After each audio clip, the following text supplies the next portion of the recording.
Good morning. আশা কৰোঁ সকলোৱে ভালে।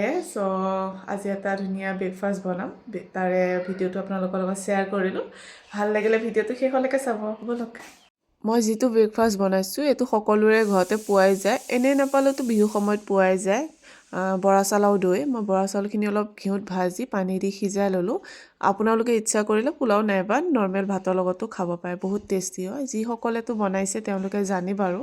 আনফালে এটা কেৰাহীত এচামুচ ঘি দি তাতে জিৰা কেইটামান ফুটাই ল'লোঁ। মিহি মিহিকৈ কুটি লোৱা পিঁয়াজখিনি অলপমান ৰঙচুৱা হোৱালৈকে ভাজি লৈ মিহি মিহিকৈ কুটি লোৱাই আদা নহৰুখিনিও দি আৰু অকণ ভালকৈ ভাজি ল'ম।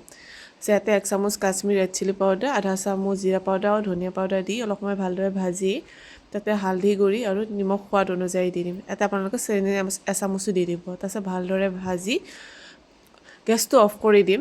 গেছটো অফ কৰি অকণমান সময় ভাজি থৈ দিম। দৈখিনি দি ভালদৰে ঘুটি ল'ম। মই যিহেতু মিঠা দৈ ব্যৱহাৰ কৰিছোঁ সেইকাৰণে চেনি দিয়া নাই। ভালকৈ ঘুটি লৈ অলপমান ভালকৈ ঘুটি থাকিব। ঘুটি লৈ পেলাই শেষত কচুৰি মেথি দি আপোনালোকে যেনেকৈ ইচ্ছা তেনেকৈ খাব পাৰে। ধন্যবাদ।